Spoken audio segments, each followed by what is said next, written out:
বিয়ের পরে কোনো আপু যদি শ্বশুরবাড়িতে খালি হাতে যান, আর যদি খালি হাতে যাওয়ার কারণে শ্বশুর শাশুড়ি কোনো রকমের কথা না শোনায়, তাহলে বুঝে নেবেন নিঃসন্দেহে প্রকৃত দুজন মানুষকে আপনি পেয়েছেন।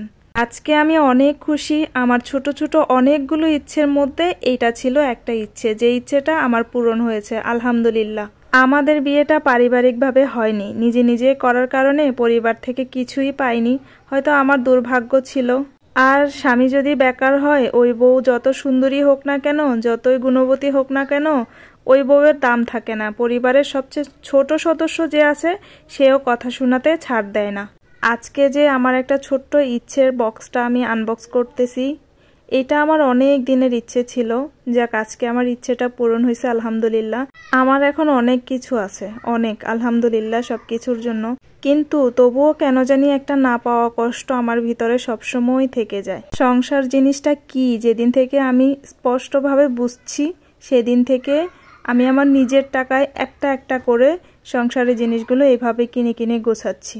আমার নিজের পরিশ্রমের টাকায় আমি আমার সংসার গোছাচ্ছি, এটার চেয়ে বড় পাওয়া আর মনে হয় বড় আনন্দ আর মনে হয় নাই। তবে একটা না পাওয়ার আফসোস আজকে আপনাদের সাথে শেয়ার করি।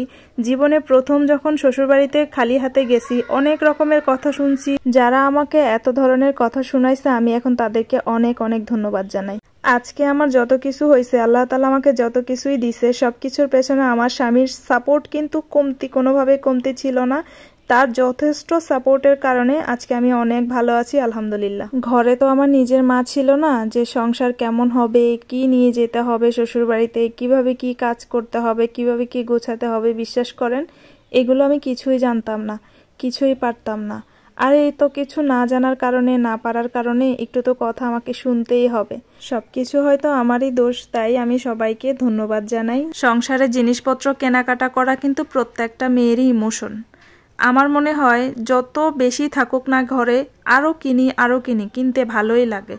জানেন, জীবনে প্রথম যখন সংসার জিনিসটা কি বুঝতে শিখলাম, যে খালি হাতে গেছি শ্বশুরবাড়িতে, আমাকে তো অনেক কিছু নিতে হবে, আমাকে অনেক কিছু কিনতে হবে। বাড়িতে তো আমাকে দেওয়ার মতো কেউ নাই। আমার মা যদি থাকতো তাহলে হয়তো আমাকে দিত। তা আমি তো, আমার মাও নাই, কারো কাছে আমার চাওয়ার মতো নাই, কোনো রাস্তা নাই। নিজে যেহেতু ইনকাম করতাম, তাই নিজের ইনকাম দিয়ে নিজে সংসারের জিনিসপত্র কেনাকাটা শুরু করলাম।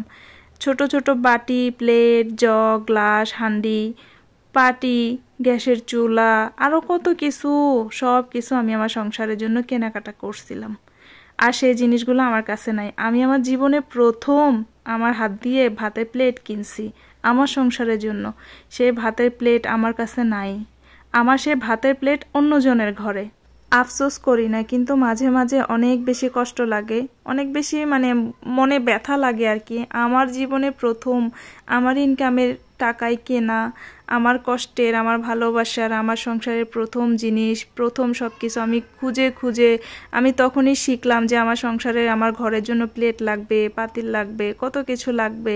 আমি সব কিছু কিনছি, আর আমারগুলো আমার কাছে নাই। যারা আমার থেকে এগুলা কেড়ে নিছে, এক প্রকার এগুলো আমার থেকে কেড়ে নেওয়া হয়েছে। তো আমি এগুলোর জন্য কোনো দিন আল্লাহ তাআলার কাছে কখনো দীর্ঘশ্বাস ফেলিনি। তবুও আল্লাহ আমাকে যা দিছে, এই মুহূর্তে আমার যা আছে আলহামদুলিল্লাহ। অনেক কথা বলছি আপুরা, আমার প্লিজ ক্ষমা করে দিয়েন।